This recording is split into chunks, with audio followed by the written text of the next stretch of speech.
हे नाथ, आपकी कृपा ठुकराने का ये दुष्परिणाम, आपसे विमुख होने का ये दुष्परिणाम, हरि गुरु संत इनकी सेवा न करने का दुष्परिणाम मैं अनंत काल से भोग रहा हूं। नाचत ही निस दिवस मर्यो, दिन रात नाचते नाचते थक्यो नहीं कह रहे हैं, नाचत ही निस दिवस थक्यो कहना चाहिए। थक्यो न कह के कह रहे मर्यो, मर रहा हूं। मर रहा हूं का अर्थ ये है मरता चला आ रहा हूं। नाचते नाचते मर जाता हूं, फिर पैदा होता हूं, फिर नाचता हूं, फिर मर जाता हूं, फिर पैदा होता हूं, फिर नाचता हूं, फिर मर जाता हूं। एक ही काम है, पैदा हो, नाचो, मरो, फिर पैदा हो, फिर नाचो, फिर मरो। तो ये आफत, ये संकट, ये विपत्ति हमारे पीछे कब से लगी है? बोले तब ही ते न भयो हरि थिर, जब ते जीव नाम धर्यो। हे प्रभु,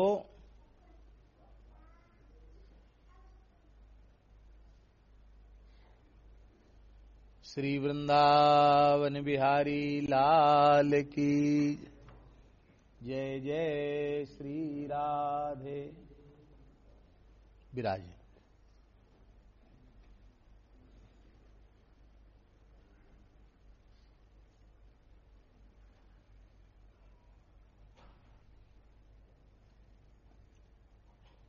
जब से हमारा जीव नाम पड़ा, तब से हम स्थिर नहीं हो पाए। भटकना हमारा बंद नहीं हुआ, भटकते ही रहे, आज भी भटक रहे हैं। अभी पिछले पदों में गोस्वामी तुलसीदास जी ने कहा, सुन मन मूढ़ सिखावन मेरो, इस पद में बिछुरे शशि रवि मन नयनन ते, पावत दुख बहु तेरो, भ्रमत श्रमित निस दिवस गगनमह तह रिपु राहु बड़ेरो। गोस्वामी जी कह रहे हैं कि हे प्रभु, सूर्य जो हैं वो आपके नेत्र हैं और चंद्रमा आपका मन है। चंद्रमा मनसो जातस चक्षो हो, सूर्यो अजायत। तो जब तक चंद्रमा मन के रूप में आपके मन में निवास कर रहे थे, सूर्य जब तक आपके नेत्रों के रूप में आपके नेत्र गोलक में निवास कर रहे थे, तब तक उन पर कोई संकट नहीं था। पर जैसे ही मन से चंद्रमा बाहर आया, नेत्रों से सूर्य बाहर आया, ये इनसे बड़ा तो संसार में कोई नहीं हो सकता, सूर्य चंद्र से बड़ा। इनकी दुर्दशा देख लो, 24 घंटे भटक रहे हैं, घूम ही रहे हैं, इनका पैर रुकता नहीं है, लगातार चल रहे हैं। पहले तो कोई संकट नहीं था, अब इनका चक्कर ही बंद नहीं हो रहा है। और भ्रमित श्रमित, खूब घूम रहे हैं, श्रमित हो रहे हैं, निश्चित दिवस गगन, दिन रात घूम रहे हैं। और तो बड़ी भारी समस्या है, तहां रिपु राहु बड़ेरो, हर पूर्णिमा को चंद्रमा के पीछे राहु और हर अमावस्या को सूर्य के पीछे राहु। प्रत्येक पूर्णिमा को ग्रहण होता है, अब प्रत्येक अमावस्या को सूर्य ग्रहण होता है, प्रत्येक पूर्णिमा को चंद्र ग्रहण होता है और प्रत्येक अमावस्या को सूर्य ग्रहण होता है। हाँ, क्योंकि ये सप्तद्वीपवती पृथ्वी है, केवल दृश्यमान जगत ही जो जितना उपलब्ध यही नहीं है ना, इसलिए कहीं न कहीं इस भूमंडल में पूर्णिमा को चंद्र ग्रहण जरूर होता है और कहीं न कहीं इस भूमंडल में अमावस्या को सूर्य ग्रहण अवश्य होता है। बस ग्रहण जहां दृष्ट होता है वहां मान्य होता है। तो जब हम लोग, जैसे कई बार देखा होगा, यहां भी विदेश में ग्रहण पड़ जाता है, यहां ग्रहण नहीं पड़ता, तो यहां मान्य नहीं होता है। तो इसी तरह से ये तो उपलब्ध विश्व है।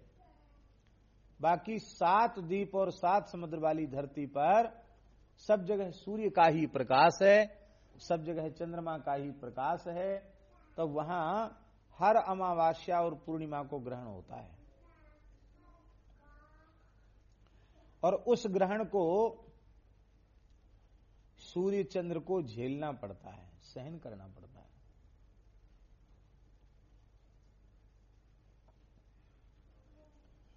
गंगा जी से अधिक पवित्र कौन होगा?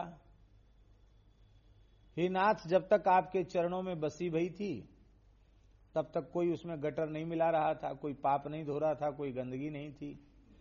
और जब से आपके चरणों से निकली हैं तब से गंगा जी का भी बहना बंद नहीं। कोई उनको बांध रहा है, कोई उनमें कचरा डाल रहा है, कोई उनमें गंदगी डाल रहा है। तो आपके चरणों से गंगा जी निकली तो उनको विपत्ति आ गई, आपके नेत्रों से, मन से सूर्य चंद्र निकले तो उनको विपत्ति आ गई। फिर इनसे बड़ा तो कोई जीव नहीं हो सकता है जो आपसे विमुख होकर के सुख शांति प्राप्त करे। तो इसका मतलब है कि जब तक हम आपके अंश के रूप में आपसे अपृथक थे, आप में ही थे, तब तक हमें कोई संकट नहीं था। लेकिन जब से हम आपसे अलग हुए तब से संकट ही संकट है। इस संसार रूपी वृक्ष पर 2 पक्षी रहते हैं, एक का नाम है जीवात्मा और एक का नाम है परमात्मा। इस संसार रूपी वृक्ष में जो फल लगे हैं, भोग रूपी फल, विषय रूपी फल, उनको देख करके इस जीव रूपी पक्षी के मोहड़े में पानी आ जाता है। भगवान समझाते हैं कि ये खाली देखने की चमक दमक है, इधर मत जाओ, हमारे साथ ही रहो, पर ये मानता नहीं है। भगवान से विमुख होकर के उन फलों के स्वाद चखने के लालच में पड़ करके और ये अपने अपने आप का सर्वनाश कर लेता है। किंतु फिर भी वह परमात्मा इतना करुणामय है कि वह इसका पीछा नहीं छोड़ता, वो निरंतर इसके साथ रहता है। वो नरक जाए, स्वर्ग जाए, भूत प्रेत पिशाच कुछ भी बन जाए, परमात्मा पीछा नहीं छोड़ता है। लेकिन दुर्भाग्य की बात है कि वो पीछे मुड़ के देखता ही नहीं है कि पीछे हमारे ठाकुर जी। भगवान की ओर तो पीठ किए रहता है और भोगों की ओर मुंह किए रहता है। यही इसकी विपत्ति का, दुख का कारण है।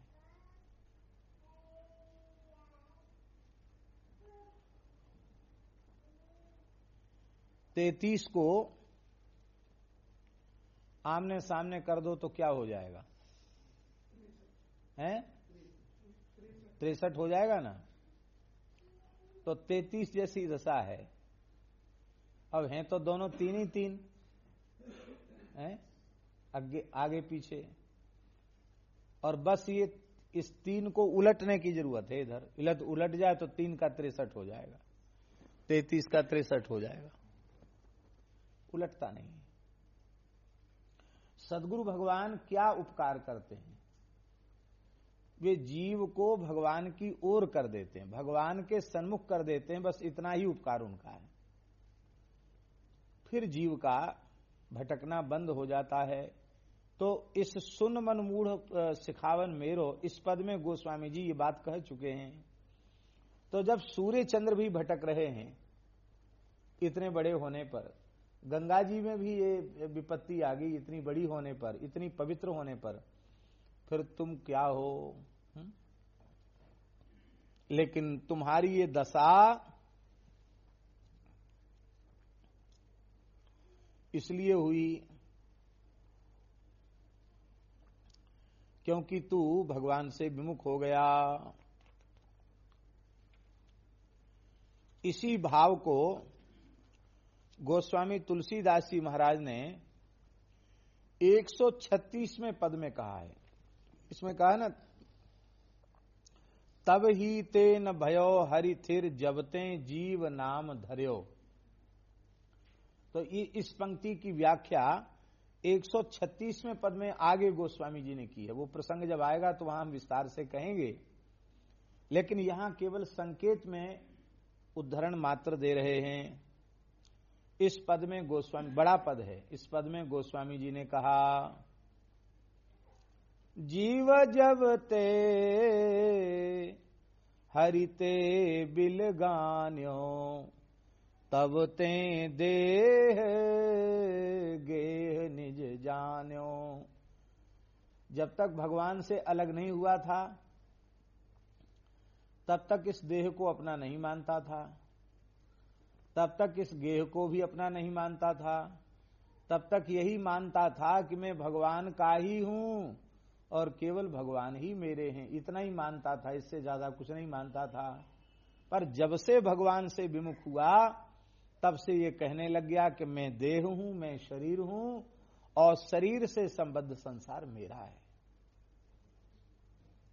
इसी का नाम है माया। मैं अरुमोर तोर ते माया जेहि बस कीन है जीव निकाया, गोस्वामी जी ने कहा ना मानस, रामचरितमानस में। इसी का नाम माया है। मैं शरीर हूं और शरीर से संबद्ध संसार मेरा है, इस अज्ञान का भीतर दृढ़ हो जाना, इसी का नाम है माया। आगे लिख रहे हैं गोस्वामी जी इसी पद में, माया बस स्वरूप बिसरायो तेहि भ्रमते दारुण दुख पायो। माया के अधीन होकर के इसने अपने स्वरूप को भुला दिया। अब स्वरूप क्या है? जो हमारे अनुभव में आ रहा है, जिससे हमारा व्यवहार सिद्ध हो रहा है, वो हमारा स्वरूप नहीं है। हमारे अनुभव में शरीर आ रहा है, देह आ रहा है, और हमारे अनुभव में संसार भी आ रहा है, और ये हमारा स्वरूप नहीं है। स्वरूप क्यों नहीं है? कि स्वरूप लक्षण जो है वो ये है, जो तीनों कालों में, भूत भविष्यत वर्तमान और तीनों अवस्थाओं में, जागृत स्वप्न सुषुप्ति, तीनों कालों में, तीनों अवस्थाओं में जो एक जैसा रहे उसको स्वरूप कहते हैं। ये स्वरूप लक्षण है। स्वरूप किसे कहेंगे? जो किसी काल में, किसी भी अवस्था में परिवर्तन से शून्य हो, उसको स्वरूप कहेंगे। अब जब स्वरूप का यह लक्षण है तो शरीर में यह लक्षण घटेगा? बोलिए। तीनों कालों में शरीर एक जैसा है? तीनों अवस्थाओं में शरीर एक जैसा है?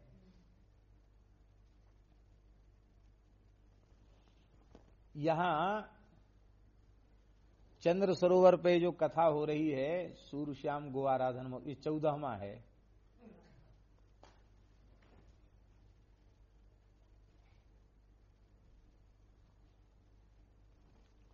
ये 14वां है। 14 साल पहले ये शरीर जैसा था वैसा अब है? अब जैसा दिख रहा वो 10-20 साल पीछे रहेगा? ये तो स्थूल बात है। बारीक बात यह है कि एक क्षण पहले जैसा था दूसरे क्षण में वैसा नहीं है। हर क्षण बदल रहा है।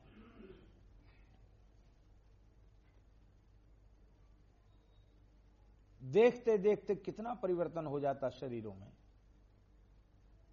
आप अनुमान नहीं लगा सकते।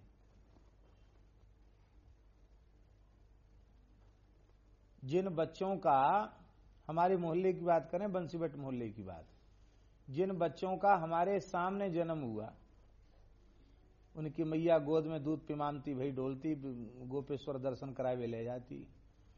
अब वो ऐसे धींगरा है गए, बड़े बड़े, तरह तरह की कटिंग कराए भे, उनके ब्याह है गए, उनके बच्चे है गए। लियो साहब, ये नंगे घूमते थे छोटे छोटे बच्चे, इतने बड़े हो गए, और बड़े नहीं हो गए, बूढ़े जैसे हो गए। अब तो रंग चलता है ना, रंग से बाल काला कर लेते हैं, पर वो दाढ़ी तो पकड़ में आ जाती है। दाढ़ी मूछ जब उगती है तो वो सफेद सफेद उगती है, बाल काले, खोपड़ी के दाढ़ी मूछ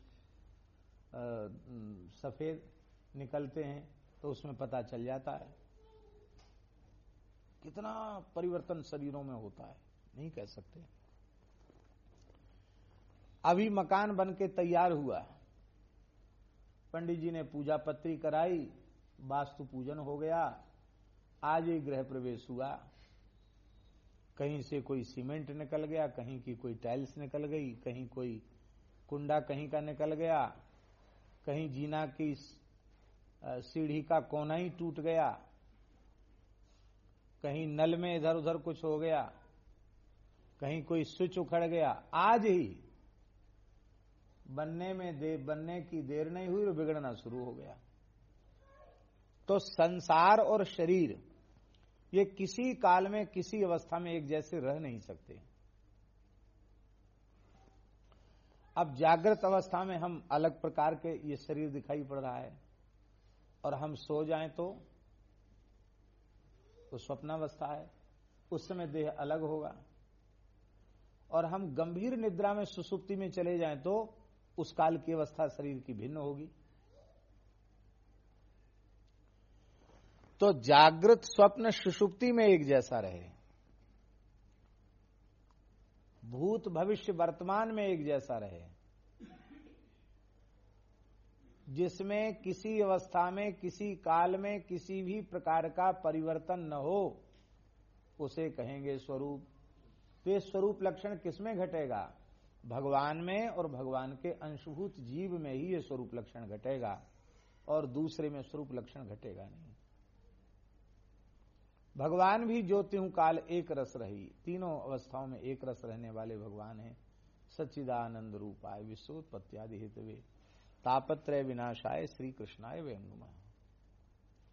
राम सच्चिदानंद दिनेशा नहीं तह मोह निशा लवलेसा। भगवान सदा सर्वदा एक जैसे रहने वाले हैं। अब देख लो,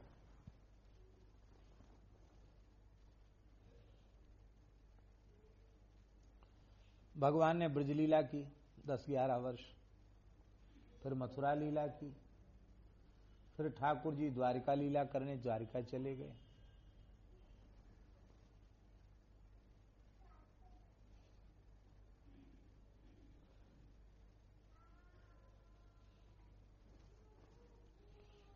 ठाकुर जी द्वारिका लीला करने चले गए। मानवीय वर्षों से कितने समय तक धरती पर भगवान विराजे हैं? 125 वर्ष भगवान विराजे। और भगवान के बहुत ज्यादा ब्याह तो नहीं थे, 16,108 कहे जाते हैं, और सबके 10-10 छोरा भय, एक एक छोरी भई। प्रत्येक रानी के 10-10 पुत्र, एक एक पुत्र, और पोता परपोता बहुत हो गए। अब इतना ही देख लो, भगवान के पुत्र प्रद्युम्न जी रुक्मिणी जी के गर्भ से उत्पन्न हुए, प्रद्युम्न जी के पुत्र अनिरुद्ध जी, अनिरुद्ध जी के पुत्र वज्रनाभ जी, लो नाती पोता परपोता सब हो गए। अनिरुद्ध प्रद्युम्न पुत्र हो गए, अनिरुद्ध जी पौत्र हो गए, अब वज्रनाभ प्रपौत्र हो गए, परपोता तक भगवान के हो गए। और पोता परपोता तो बूढ़े हो गए, भगवान 16 ही साल के रहे, निमुछिया ही रहे। बोलो भक्तवत्सल भगवान। हमारे यहाँ साधुओं की भाषा में निमुछिया कहते हैं। 15-16 साल में मूछ थोड़ी आती है। परमानंद स्वामी जी ने लिखा, कछुक उठत मुख देखें, कितने दिन हुए जु गए बिनु देखें। परमानंद स्वामी जी का पद है। कछुक उठत मुख रेखें, थोड़ी थोड़ी रेख जैसी आई है, पूरी नहीं आई है, किशोर अवस्था है ठाकुर जी की। अब देखो, इतने नाती पोते हो गए, इतने लड़के बच्चे हो गए, 125 वर्ष तक विराजे, पर 16 ही साल के रहे आए। राम जी वाल्मीकि रामायण के अनुसार 11,000 वर्ष तक विराजे और श्रीमद् भागवत कल्प के अनुसार 13,000 वर्ष तक विराजे। भागवत में जो शुक्ल रामायण है उसके अनुसार 13,000 वर्ष तक भगवान विराजे। और उम्र कितनी रही भगवान की? 69 वर्षों में रामो राजीव लोचन। वाल्मीकि महर्षि कहते राजीव लोचन राम जी 16 में एक कम, माने कितना? 15। ले साहब वो तो 16 साल के भी नहीं राम जी भाई, 15 साल के बने रहे। इसीलिए कहा ये सच्चिदानंद स्वरूप हैं। तो परमात्मा में अंतर नहीं है और परमात्मा का अंश जो जीवात्मा है उसमें भी अंतर नहीं है।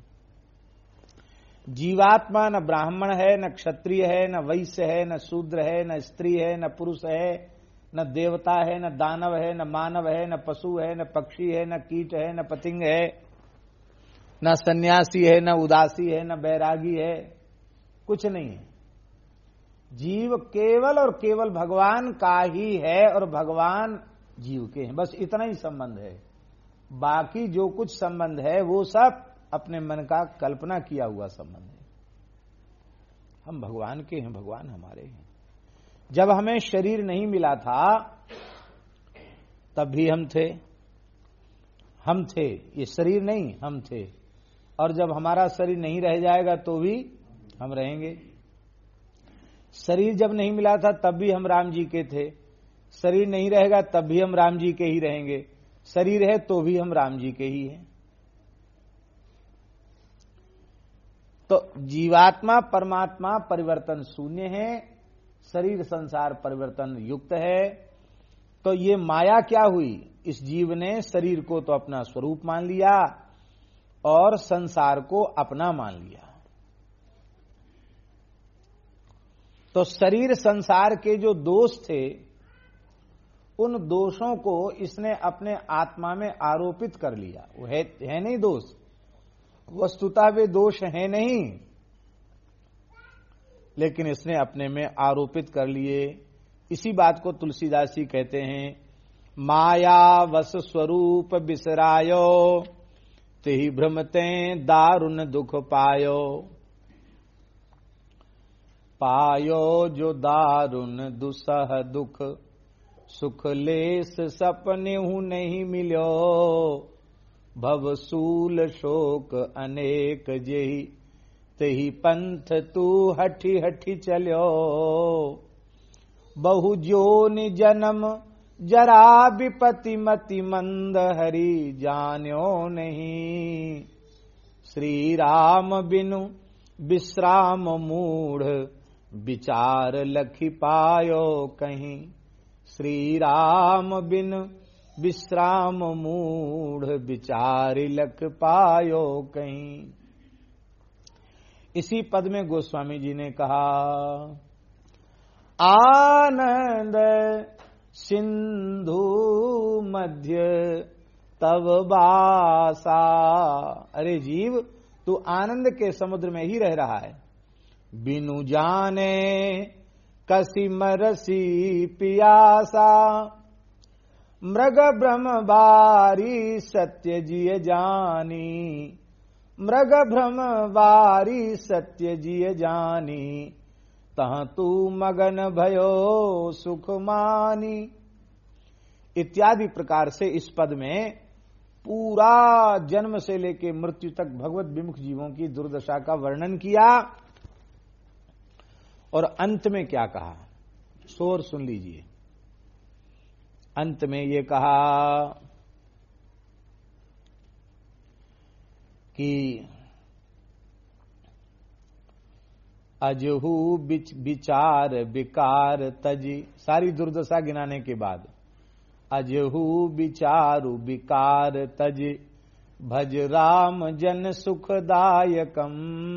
अभी भी कुछ बिगड़ा नहीं है, विचार और विकार ये दोनों छोड़ दो। अब बहुत ज्यादा हुआ पोह का समय नहीं है कि अभी भजन की फुर्सत नहीं, अब ये कर लेंगे तब करेंगे, ये कर लेंगे, सब छोड़ दो। विचार भी मत करो और विकारों को त्याग दो। भज राम जन सुखदायकम भव सिंधु दुस्तर जल रथम भज चक्रधर सुरनायकम बिनु हेतु करुणा कर उदार अपार माया तारणम कैवल्यपति जगपति रमापति प्राणपति गति कारणम रघुपति भगति सुलभ सुखकारी सोत्रयताप शोक भयहारी। राम जी की भक्ति सब जीवों को सुलभ है, सुख प्रदान करने वाली है, तीनों तापों का नाश करने वाली है, शोक भय और भ्रम इनको मिटाने वाली है। और वो कैसे मिलेगी भक्ति? बिनु सत्संग भगति नहीं होई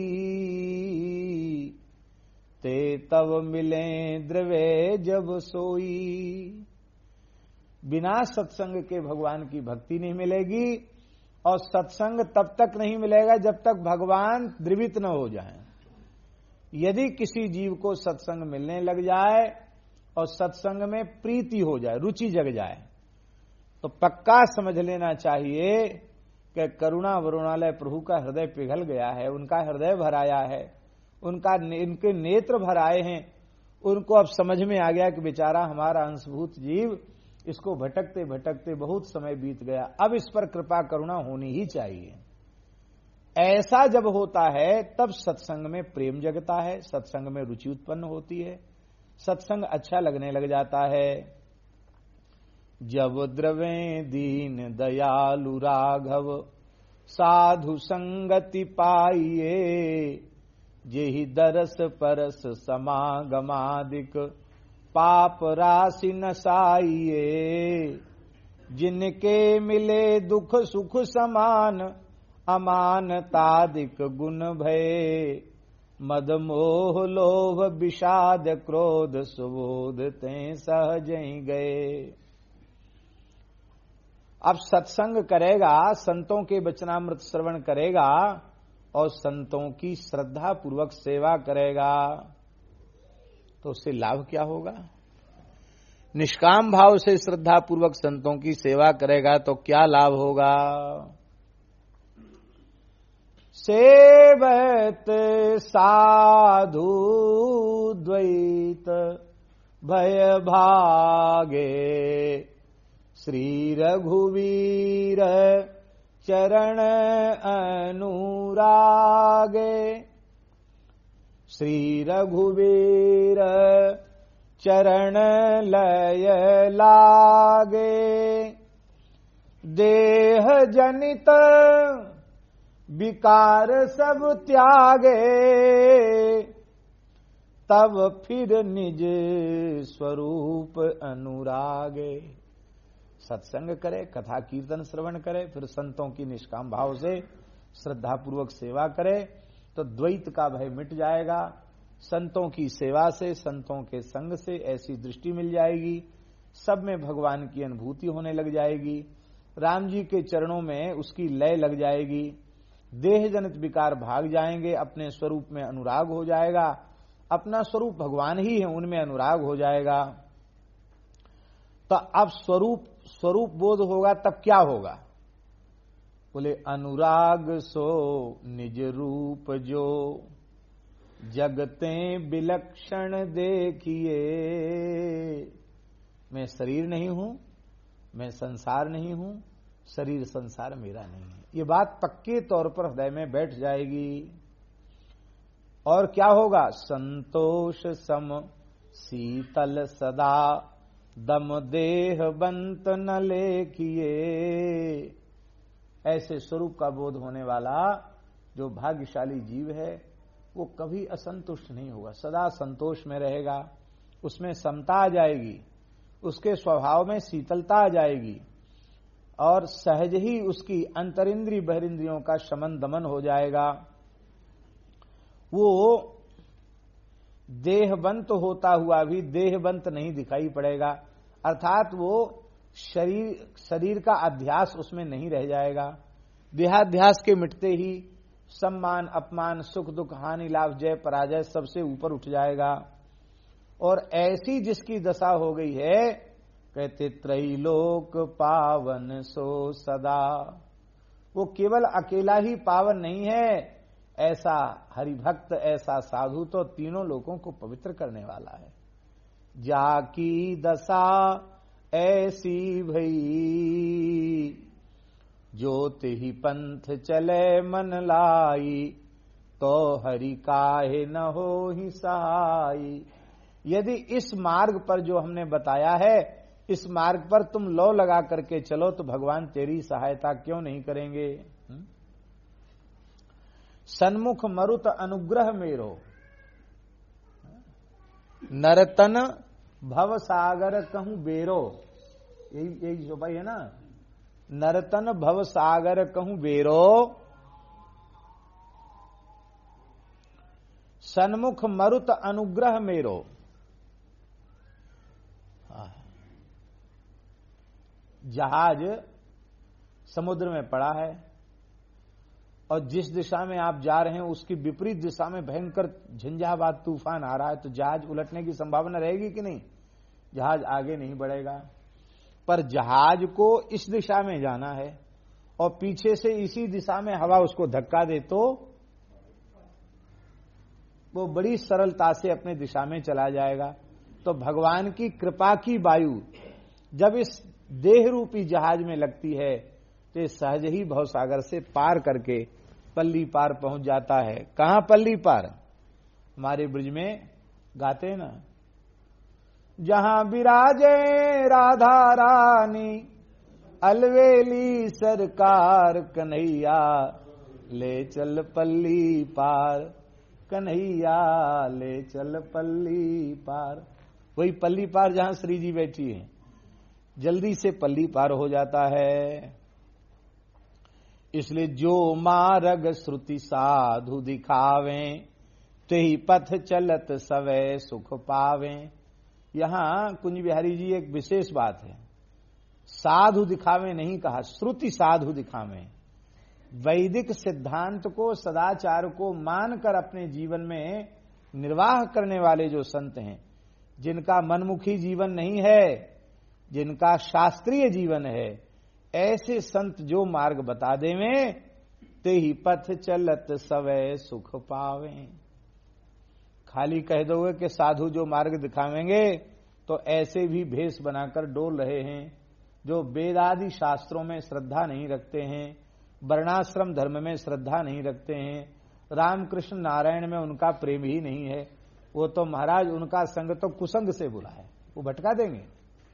इसलिए जे ही मार्ग श्रुति साधु, श्रुति सम्मत जिनका जीवन है ऐसे साधु, पावे सदा सुख हरि कृपा, संसार आशा तजी रहे, सपन्यु नहीं सुख द्वैत दर्शन, बात कोटिक को कहे। गोस्वामी जी कहते करोड़ों बात हम कहां कहें, अब एक ही बात में समझ लो, जब तक भगवान से भिन्न कुछ भी दिखाई पड़ रहा है तब तक स्वप्न में भी सुख नहीं है। दो ही दृष्टि हैं, या तो सब कुछ भगवान मान लो या सब कुछ भगवान का मान लो, भगवान का भक्त मान लो। बस या तो भक्त रूप में जगत का अनुभव करो या भगवान रूप में अनुभव करो, बस दो ही दृष्टि है, तीसरी कोई दृष्टि नहीं है। ऐसी दृष्टि करोगे, सत्संग करोगे, सावधान जीवन जियोगे तो क्या होगा? द्विज देव गुरु हरि संत बिनु, कितने बताए? द्विज देव गुरु हरि संत बिनु, 5 बताए ना। द्विज देव गुरु हरि संत, इनके बिना संसार पार न पाइए। ब्राह्मणों का आदर करो, किसी देवता का तिरस्कार मत करो, सब देवताओं का आदर करो। गुरु का आदर करो, हरि का आदर करो और संतों का आदर करो, क्योंकि इनकी कृपा के बिना संसार पार न पाइए। यह जान तुलसीदास त्रास हरन रमापति गाइए। महाराज 12 पदों में एक पद है, इतना विशाल पद है विनय पत्रिका का, बहुत बड़ा पद है। तो इस यहां के इस बात को कि तब ही तेन भयो हरिथिर जबते जीव नाम धर्यो, इसकी व्याख्या इस पद में गोस्वामी तुलसीदास जी ने की है। इसलिए विनय पत्रिका का ऐसा आगे पीछे का है, पीछे के पदों का संबंध यहां से, यहां की बात को और खोलकर आगे उन्होंने बताया है। बड़ा अद्भुत ग्रंथ है। अब नाचने में कपड़े पहनने पड़ते हैं, नाचने के देखा होगा, माताएं कपड़े पहनती हैं वो अलग ढंग के होते हैं, पुरुष कपड़े पहनते हैं वो अलग ढंग के होते हैं, लेकिन मंच पर जो नाचने के लिए स्त्री पुरुष आते हैं उनके कपड़े और ही अलग होते हैं।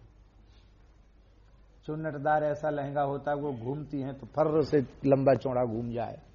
पुरुषों के भी ऐसे होते हैं जो कथक वगैरह नाच करते हैं, उनके अलग तरीके के कपड़े होते हैं, वो उस ढंग के को नृत्य में उनकी मुद्रा बनाने में उनको अच्छे लगते देखने में।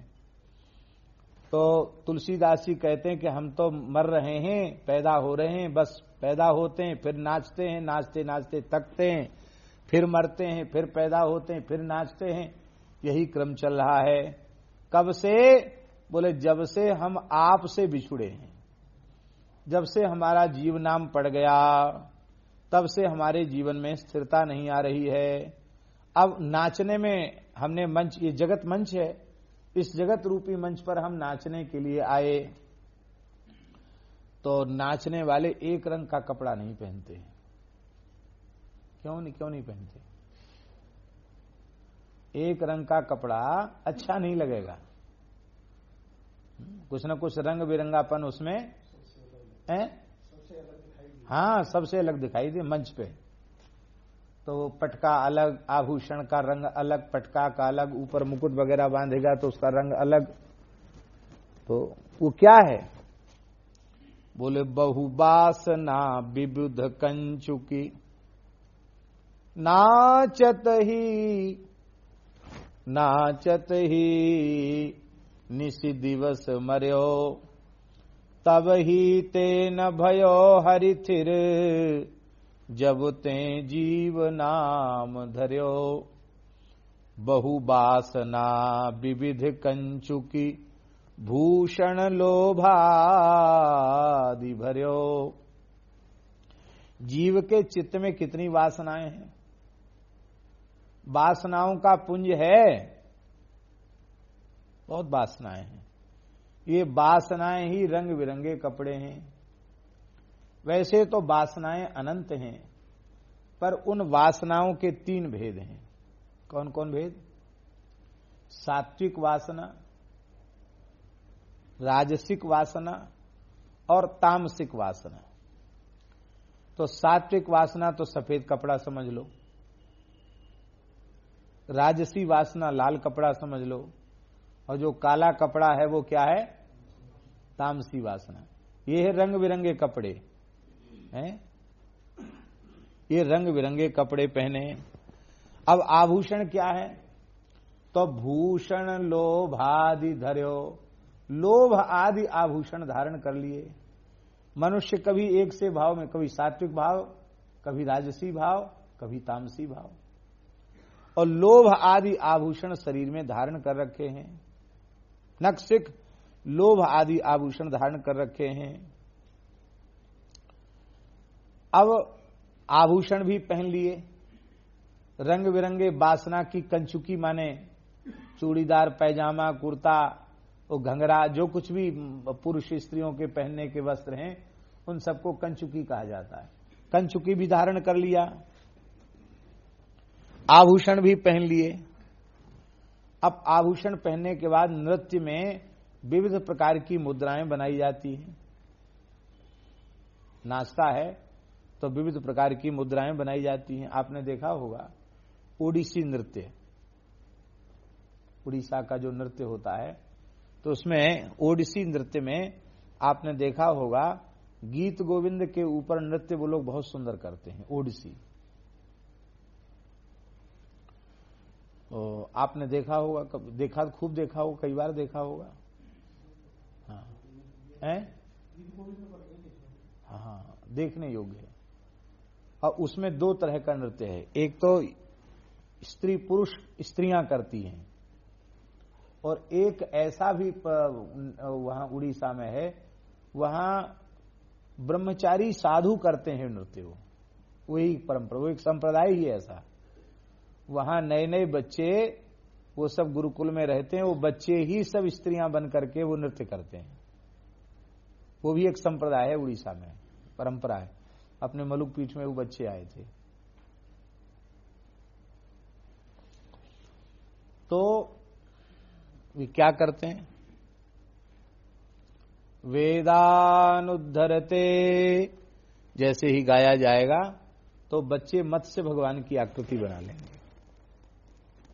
जगन निवहते भूगोल मुद्भिव्रते, 12 अवतार की झांकी।